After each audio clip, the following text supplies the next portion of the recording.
ઓમ શ્રી ગણેશાય નમઃ. જય શ્રી કૃષ્ણ મિત્રો. શ્રીમદ ભાગવત પુરાણ કથા શ્રી હરિ વિષ્ણુનો અવતાર 8મો અવતાર ઋષભ અવતાર કથા. જય શ્રી હરિ. ઓમ નમઃ શિવાય. ઓમ નમો ભગવતે વાસુદેવાય. મિત્રો, આજે આપણે ખૂબ જ સરસ મજાની ભગવાન શ્રી હરિના 8મા અવતારની કથા સાંભળીશું. મિત્રો, હું પૂરી કોશિશ કરીશ કે 24 અવતારની કથા હું તમારા સુધી પહોંચાડું. તો પૂરેપૂરી કથા સાંભળજો. ભગવાનના અવતારોની કથા સાંભળવાથી આપણને પુણ્ય મળે છે, પાપ નષ્ટ પામે છે અને અંતે ભગવાનનું શરણું મળે છે. અને કથાઓ સાંભળવાથી મનના વિકાર અશુદ્ધિઓ દૂર થાય છે. તો મિત્રો, બને એટલો વિડીયો શેર કરજો ભગવાનની આ અવતારની કથાઓનો, જેથી આપણને પુણ્ય ફળ મળે અને બીજાને કથા સાંભળવાનો અવસર મળે. તો આજે આપણે સાંભળીએ 8મો અવતાર ઋષભદેવ અવતાર કથા, જે જૈન ધર્મના પ્રથમ તીર્થકર હતા. ભગવાન ઋષભદેવ માત્ર જૈન ધર્મમાં જ નહીં પણ હિન્દુ ધર્મમાં પણ પૂજ્ય છે. આ ભગવાન વિષ્ણુના 8મા અવતાર હતા. આમનો જન્મ ધર્મ સ્થાપના, કર્મના માર્ગ પર ચાલવું અને અહિંસા તથા માનવ સમાજને એકજૂટ કરવા માટે થયો હતો. આ ભગવાન ઇન્દ્રદેવના જમાઈ પણ કહેવાય છે અને શ્રી રામચંદ્ર ભગવાનના પૂર્વજ પણ છે. ઈક્ષ્વાકુ વંશનો પ્રારંભ ઋષભદેવના કુળથી થયો હતો. ભગવાન શ્રી રામ ઈક્ષ્વાકુ વંશમાં અવતર્યા હતા. ભગવાન ઋષભદેવ વિશાળ સમ્રાટ હોવા છતાં પણ તેમણે જ્યારે ગ્રહસ્થ જીવન એટલે કે સાંસારિક જીવનનો ત્યાગ કર્યો, ત્યારે તેમના શરીર પર એક સૂતરનો તાતણો પણ ધારણ કર્યો ન હતો. આટલા વિશાળ રાજ્યના રાજા નિર્વસ્ત્ર થઈને મોઢામાં પથ્થર લઈને નગર ફરતા હતા. ઘણા લોકો તો આમને ગાંડા, પાગલ સમજીને પથ્થર મારતા હતા. નાના છોકરાઓ પાછળ લોકો મજાક કરતા, ધૂળ ઉડાડતા, ધૂળ ફેંકતા. પણ ભગવાન કહેતા નહીં, ઋષભ અવતાર ભગવાન કઈ જ સામે જવાબ ના આપે, કઈ ઉત્તર ક્રિયા ના કરે, કઈ જ બોલે નહીં. મારા મોઢામાંથી કોઈ અપશબ્દ ન નીકળી જાય, આ કારણથી ઋષભ ભગવાને તેમણે એના મોઢામાં એક નાનો એવો પથ્થર મૂકી રાખતા હતા. પ્રિય ભક્તો, આવા હતા ભગવાન ઋષભદેવ. મિત્રો, તમારા મનમાં ઉઠતા સવાલના જવાબ આપણે આ કથામાં સાંભળીશું. તો ચાલો ઋષભદેવ વિશે વિસ્તારથી આપણે કથા સાંભળીએ. સૌથી પહેલા શરૂઆત કરીએ ભગવાન ઋષભદેવના જન્મથી. તો મહાભાગવત રાજઋષિ પ્રિયવ્રતના વંશમાં નાભી નામના એક પરમ પ્રતાપી ધાર્મિક રાજા થયા હતા. તેમના વિવાહ મેરુની પુત્રી મેરુદેવી સાથે થયા હતા. બહુ સમય સુધી તેમને કોઈ સંતાન હતા નહીં. તેમણે પુત્ર કામનાથી તેમની પત્ની સાથે શ્રદ્ધા ભક્તિથી ભગવાન યજ્ઞરૂપનું પૂજન કર્યું તથા હજારો ઋષિ મુનિઓએ બહુ મોટો યજ્ઞ કર્યો હતો. તેમની આરાધનાથી પ્રસન્ન થઈને ભગવાન તેમની સામે પ્રગટ થયા. શ્રી હરિ વિષ્ણુ ભગવાનના દર્શન મેળવીને ઋષિ સહિત રાજા નાભીએ પણ એમની સ્તુતિ કરી અને ઋષિઓ બોલ્યા કે હે પ્રભુ રાજશ્રી નાભી, તમારા જેવા પુત્ર મેળવવાની કામનાથી તમને પ્રસન્ન કરવા માટે યજ્ઞ કરી રહ્યા છે, માટે તમારે એમની કામના પૂરી કરવી જોઈએ. એટલે ભગવાન બોલ્યા, ઋષિઓ, મારા સમાન બીજું કોઈ હોઈ શકે જ નહીં, માટે તમારી વાતનું હું માન રાખવા માટે હું સ્વયં મેરુદેવીના માધ્યમથી મારા અંશ રૂપમાં અવતાર લઈશ. આમ કહી ભગવાન અંતર્ધ્યાન થઈ ગયા. હવે સમય જતા મહારાજ નાભીને ત્યાં એક દિવ્ય બાળકનો જન્મ થયો. તેમના ચરણોમાં વ્રજ, અંકુશ વગેરે જન્મની સાથે જ નિશાનો, ચિહ્નો દેખાવા લાગ્યા. એ દિવ્ય બાળકના અનુપમ સુંદરતાને જે પણ જુએ એ મોહિત થઈ જતા. બાળકના જન્મની સાથે મહારાજ નાભીને ત્યાં એના રાજ્યમાં સંપૂર્ણ ઐશ્વર્ય ઉપસ્થિત થઈ ગયું. પિતાએ એ બાળકનું નામ ઋષભ શ્રેષ્ઠ રાખ્યું. મહારાજ નાભીના રાજ્યમાં અતુલ્ય ઐશ્વર્યને જોઈને ઇન્દ્રને પણ ઈર્ષા થઈ. તેમણે એના રાજ્યમાં વરસાદ વરસાવવાનો બંધ કરી દીધો. ભગવાન ઋષભદેવે તેની યોગ માયાના પ્રભાવથી ઇન્દ્રના પ્રયત્ને પણ નિષ્ફળ કરી દીધા. ઇન્દ્રએ એની ભૂલ માટે ક્ષમા માંગી ઋષભદેવથી. ભગવાન ઋષભદેવને વિદ્યા ગ્રહણ કરવા માટે ગુરુકુળમાં મોકલ્યા. હવે થોડા જ સમયમાં એ વિદ્યા ગ્રહણ કરીને આવી ગયા. પછી તેમના વિવાહ ઇન્દ્રની કન્યા જયંતી સાથે થયા. ઘણી જગ્યા પર ઋષભદેવને 2 પત્નીઓ છે એવું પણ કહેવાય છે. ઇન્દ્રદેવ જાણી ગયા હતા કે આ ભગવાન ઋષભ અવતાર છે, માટે તેમણે એમની પુત્રી જયંતીના વિવાહ ઋષભદેવ સાથે કરાવ્યા. ઋષભદેવને બધી જ રીતે યોગ્ય સમજી રાજા નાભીએ ભગવાન ઋષભદેવને રાજ્ય સિંહાસન પર બેસાડીને તપસ્યા માટે બદ્રિકા આશ્રમ ચાલ્યા ગયા. જયંતી અને ઋષભદેવને 100 પુત્ર થયા. તેમાં સૌથી મોટા પુત્રનું નામ હતું ભરત. કહેવાય છે કે એના નામથી આપણા દેશનું નામ ભારત નામથી પ્રસિદ્ધ થયું. એમના સ્વરૂપા અનુભવ અને નિર્મગ્ન હોવાના કારણે રોગ વગેરે દોષોથી રહિત પ્રાણી માત્રના હિત માટે તત્પર રહેતા હતા તથા સ્વભાવથી બધા ઉપર દયા રાખવા વાળા હતા. દયાળુ હતા. તે સ્વયં ધર્મના દાતા હતા. તેમણે તેના જીવનકાળમાં 100 અશ્વમેઘ યજ્ઞ કરાવ્યા. ઋષભદેવે તેમના યજ્ઞમાં બધા જ ફળની આશાનો ત્યાગ કરીને માત્ર ભગવાનની પ્રસન્નતા માટે જ કર્મ કરતા હતા. પ્રિય મિત્રો, ક્યાંક ક્યાંક તો એવું પણ કહેવાય છે કે અયોધ્યાના રાજા નાભી રાજાના પુત્ર ઋષભ તેના મૃત્યુ પછી રાજ સિંહાસન પર બેઠા. યુવાન થયા પછી કચ્છ અને મહાકચ્છને 2 બહેનો યશસ્વી અને સુનંદા ઋષભદેવ સાથે તેમના વિવાહ થયા. નંદાએ ભરતને જન્મ આપ્યો અને આગળ જઈને ચક્રવર્તી સમ્રાટ બન્યા. સુનંદાએ બાહુબલીને જન્મ આપ્યો, જેણે ઘનઘોર તપ કર્યું અને અનેક સિદ્ધિઓ પ્રાપ્ત કરી. આવી રીતે આદિનાથ ઋષભનાથ 100 પુત્રો અને બ્રાહ્મી તથા સુંદરી નામની 2 પુત્રીઓના પિતા બન્યા. ઋષભ દૂરદર્શી વિચારક અને આવિષ્કારી હતા. તો તેમણે અનુમાન લગાવ્યું કે જ્યાં સુધી જીવનની આવશ્યકતા જરૂરિયાતના ઉત્પાદનની કોઈ પ્રાણાની બનાવવામાં નહીં આવે તો અસ્તિત્વ માટે સંઘર્ષ અતિ વધારે બદતરથી બદતર બની જશે. તેમણે એવું અનુભવ કર્યો કે લોકો માત્ર પ્રકૃતિની જરૂરિયાત માટે નિર્ભર રહેવાની જગ્યાએ પ્રાકૃતિક સેવા મેળવવા માટે કોશિશ કરી શકે છે. માટે તેમણે ખેતરમાં પાક ઉગાડવાની કળા વિકસિત કરી. સૌથી પહેલા આ પૃથ્વી પર ભગવાન ઋષભદેવે ખેતીમાં જે પણ પાક અનાજ ઉગે છે એ કળા વિકસિત ઋષભદેવે કરી, ભગવાન ઋષભે કરી અને લોકોને ભોજન અને અનાજ ઉગાડવાનું શીખવાડ્યું. એ યુગ એ વ્યવસ્થાની શરૂઆત કરી જેને આપણે ભૌતિક સુવિધા કહીએ છીએ.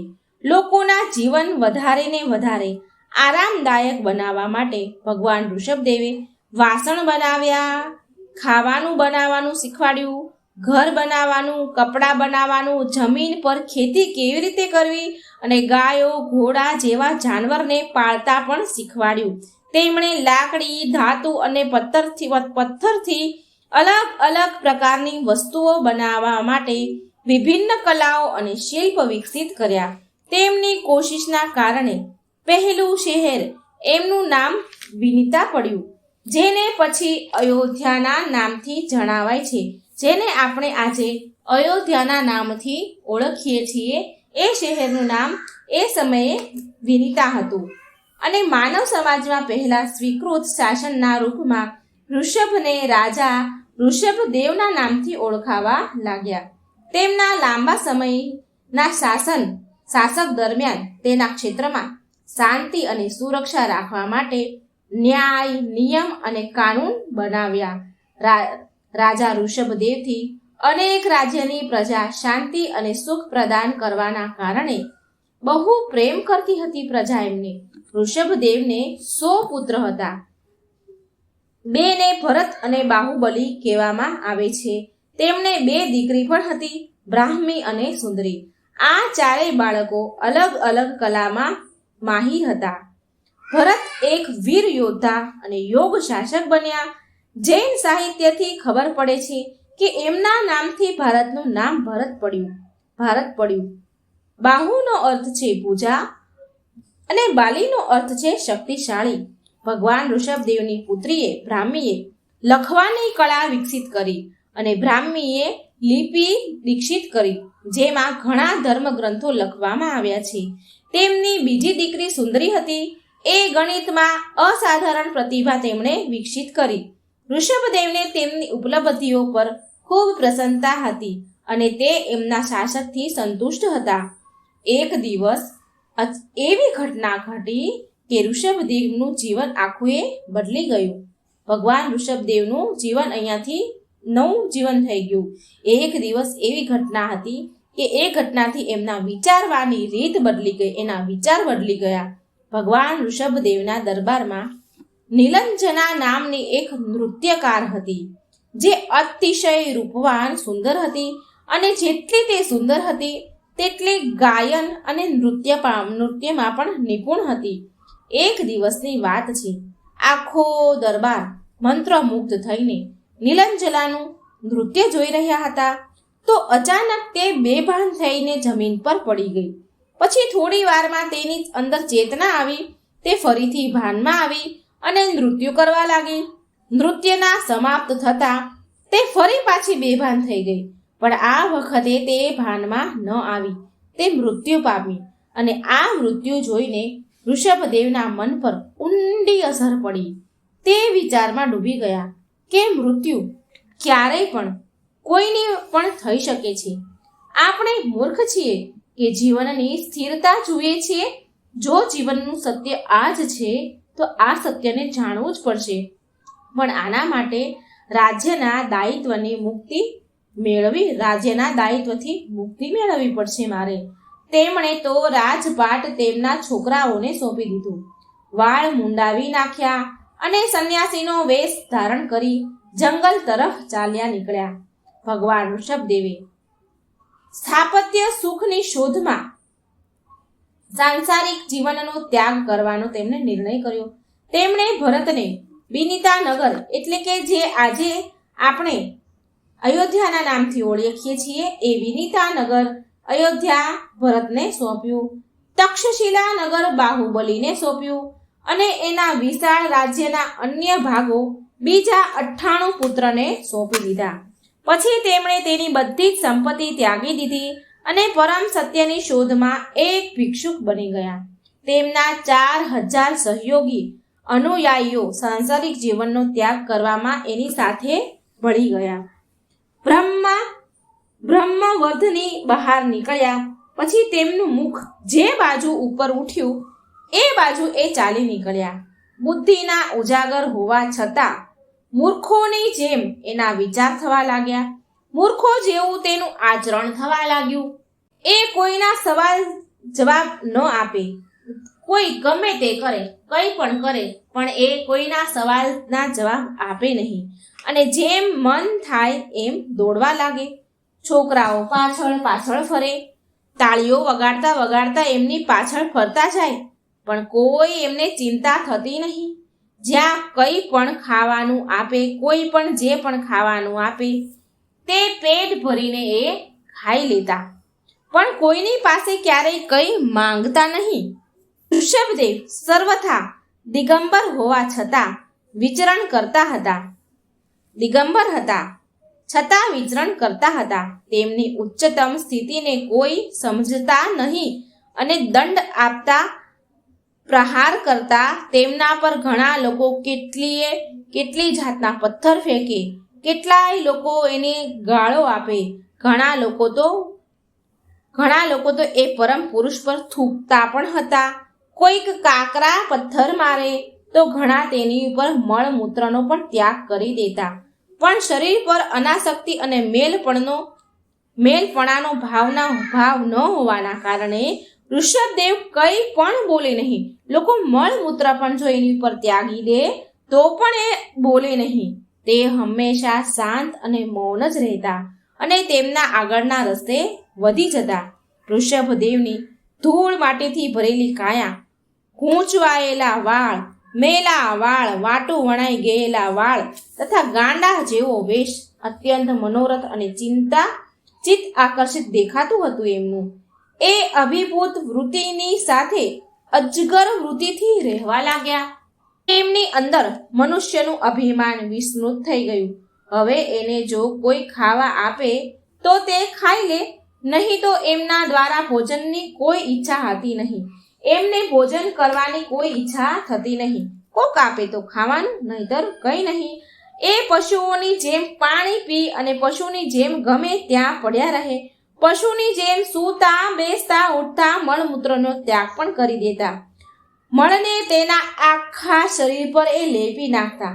પરંતુ તેમના મળમાંથી અત્યંત અલૌકિક સુગંધ નીકળતી હતી, જે 10 યોજન સુધી ફેલાતી હતી. આવી રીતે મોક્ષ પ્રાપ્તિ માટે ભગવાન ઋષભદેવ અનેક પ્રકારના યોગચાર્યનું આચરણ કરતા નિરંતર આનંદમાં રહેતા હતા. પ્રભુનું આ જીવન આચરણના યોગ્ય ન હતું.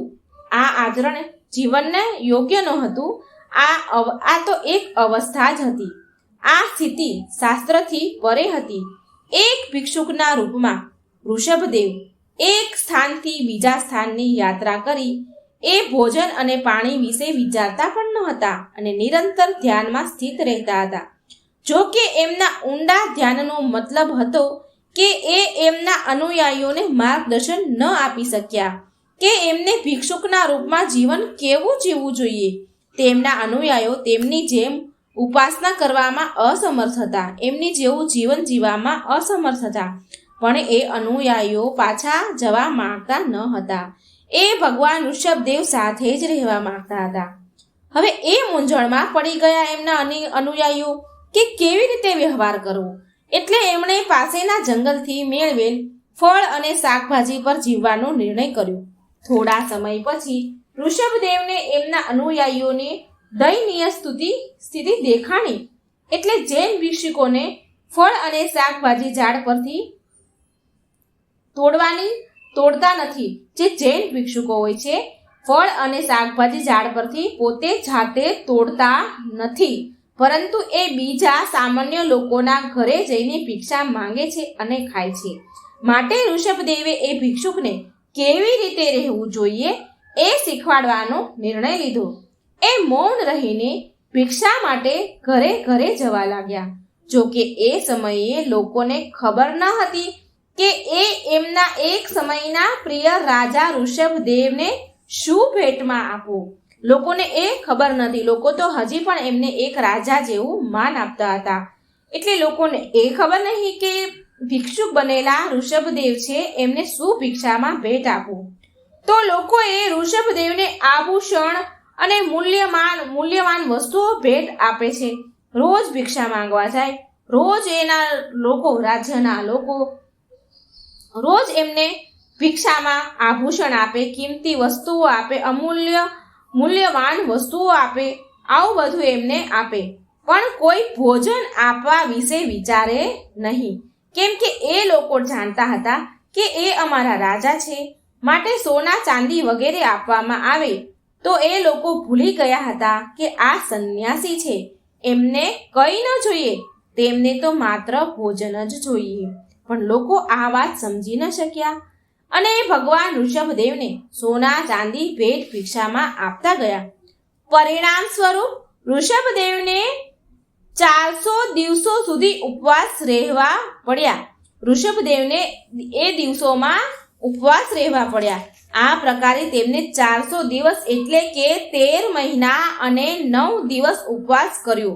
પછી ઋષભદેવ હસ્તિનાપુર શહેર પાસે સ્થિર એક શેરડીના ખેતર પાસેથી નીકળ્યા.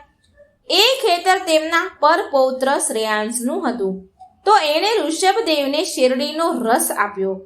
આ પ્રકારે ઋષભદેવે વૈશાખ મહિનાના શુક્લ પક્ષના 3જા દિવસે તેમનો લાંબો ઉપવાસ સમાપ્ત કર્યો. આ દિવસ અક્ષય તૃતીયાના નામે ઓળખાય છે. આ દિવસ ખાસ કરીને મે મહિનામાં આવે છે. ઋષભદેવના વ્રતની યાદ લોકો એક સમાન તપસ્યાનું પાલન કરે છે, જેને પ્રતિવર્ષના નામે ઓળખાય છે. જો કે લોકો માટે 400 દિવસ માટે ઉપવાસ રાખવો એ તો અસંભવ છે. 400 દિવસ સુધી કોઈ ઉપવાસ કરી ન શકે. એ સંભવ નથી 400 દિવસ ઉપવાસ કરવો. માટે એ વૈકલ્પિક દિવસોમાં ઉપવાસ રાખે છે. ભગવાન ઋષભદેવે સમસ્ત પ્રજાની સામે તેમના પુત્રોને ધર્મક્ષેત્રનું અતિ સુંદર ઉપદેશ આપ્યો. તેમણે કહ્યું કે તમે નિષ્કપટ બુદ્ધિથી તમારા ભાઈની સેવા કરો. આનાથી મારી જ સેવા થશે, મારી જ સેવા ગણાશે. ત્યાર પછી ઋષભદેવે તેમના મોટા પુત્ર ભરતને રાજ્યભાર સોંપીને દિગંબર વેશમાં વનમાં ચાલ્યા ગયા. ભગવાન ઋષભદેવની પ્રેરણાથી તેમના બાકીના પુત્ર પણ તેમની જેમ દિગંબર પણ બની ગયા અને એની સેવા કરવા લાગ્યા તથા તેમના પુત્ર ભરતે બધા ભાઈઓની સેવા કરીને આનંદને પ્રાપ્ત કર્યો. બાહુબલીએ પણ તપસ્યા કરીને સંન્યાસી જીવન પસંદ કરી તેના માટે જીવનનું કૃતાર્થ કર્યા. હવે ઋષભદેવને તેમનું 5 તત્વનું ભૌતિક શરીરને ત્યાગવાની ઈચ્છા થઈ. એટલે એકવાર જંગલના વાંસના ઝાડમાં એકવાર આગ લાગી. તે અગ્નિમાં તેમનું નશ્વર શરીર ભસ્મ થઈ ગયું. ભગવાનનો આ અવતાર રજોગુણથી ભરેલા લોકોને મોક્ષ માર્ગની શિક્ષા આપવા માટે ભગવાન ઋષભદેવે કૃષિ એટલે કે ખેતીવાડી, શિલ્પકલા, સહન શક્તિ, પરિશ્રમ, વિદ્યા, વાણિજ્ય આ 6 આજીવિકા સાથે વિશેષ રૂપથી વ્યવસ્થા તથા દેશ અને નગરો અને વર્ણ જાતિ વગેરેનું સુવિભાજન કર્યું. તેમના 2 પુત્ર ભરત અને બાહુબલી અને તેની 2 પુત્રી બ્રાહ્મી અને સુંદરી હતી, જેને સમસ્ત કલાઓ અને વિદ્યાઓ તેમણે શીખવાડી હતી. આ કુળમાં આગળ જઈને ઈક્ષ્વાકુ થયા અને ઈક્ષ્વાકુ કુળમાં ભગવાન શ્રી રામ જન્મ્યા. ઋષભદેવની માનવ મનોવૈજ્ઞાનિક ઊંડી રુચિ હતી. તેમણે શારીરિક અને માનસિક ક્ષમતા સાથે લોકોને શ્રમ મહેનત કરતા શીખવાડ્યું. આનાથી પહેલા લોકો પ્રાકૃતિક પર નિર્ભર રહેતા હતા. વૃક્ષને એનું ભોજન અને અન્નની એની ક્ષુધાનું સાધન માનતા હતા. વૃક્ષોના પાંદને એવું બધું તોડીને ખાતા હતા. ભોજન કેવી રીતે ઉગાડવું, કેવું બનાવવું એ કોઈને જાણ નથી.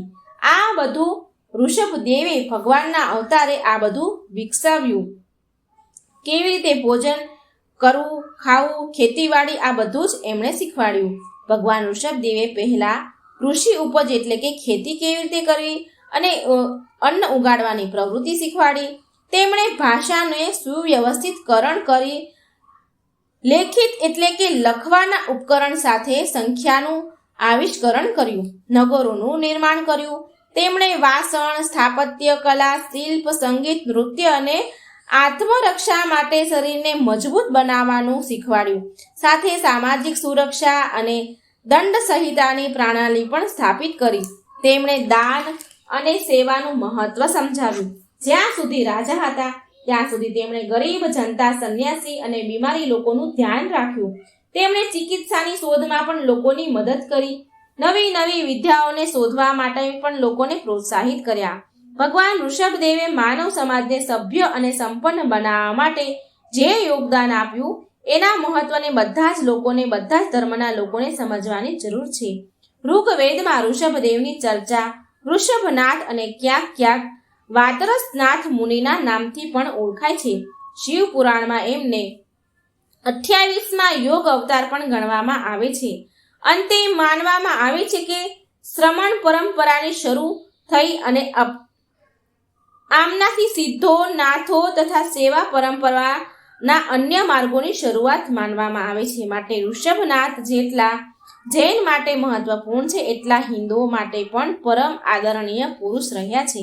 હિન્દુ અને જૈન ધર્મના ઇતિહાસમાં આ એક મીલનો પથ્થર છે. ઋષભદેવ નગ્ન રહેતા હતા. તેમની કઠોર તપસ્યા તથા કૈલાસ પર્વત ક્ષેત્રમાં તેમને માધ કૃષ્ણ નૈવેદ્યોને કહેવાય છે, જોબધવો કહેવાય છે. જ્ઞાન પ્રાપ્ત થયું. તેમણે દક્ષિણ કર્ણાટકના કેટલાય પ્રદેશમાં ભ્રમણ કર્યું. તે ઉત્તરાચલ પર્વતના વનમાં વિચરણ કરતા હતા. તેમણે ભ્રમણ દરમિયાન લોકોને ધર્મ અને નીતિની શિક્ષા આપી. તેમણે તેના જીવનમાં 400 લોકોને શિક્ષા આપી. ભિક્ષા માંગીને ખાવાની પ્રથા આમનાથી જ શરૂ થઈ હતી. આ પ્રકારે કઠોર તપ કરીને ઋષભનાથે કૈવટ્ય ધ્યાન, ભૂત, ભવિષ્ય અને વર્તમાનનું સંપૂર્ણ જ્ઞાન તેમણે પ્રાપ્ત કર્યું. એ જીતેન્દ્રિય બની ગયા. તેમના આયુના માત્ર 14 દિવસ બાકી રહ્યા હતા તો ભગવાન ઋષભનાથ હિમાલય પર્વતના કૈલાસ શિખર પર સમાધિ લીન થઈ ગયા અને ત્યાં જ માઘ કૃષ્ણ ચતુર્થીના દિવસે મોક્ષ પ્રાપ્ત કર્યું. આ જ ભગવાન ઋષભદેવ જૈનના આદિ તીર્થકર પણ માનવામાં આવે છે, જે પહેલા તીર્થકરના રૂપમાં પ્રસિદ્ધ હતા. એકવાર પ્રેમથી બોલો ભગવાન ઋષભદેવની જય. બોલો શ્રી હરિ વિષ્ણુ અવતાર ઋષભદેવની જય. શ્રી હરિની જય. ઓમ નમો ભગવતે વાસુદેવાય. જય શ્રી કૃષ્ણ. રાધે રાધે.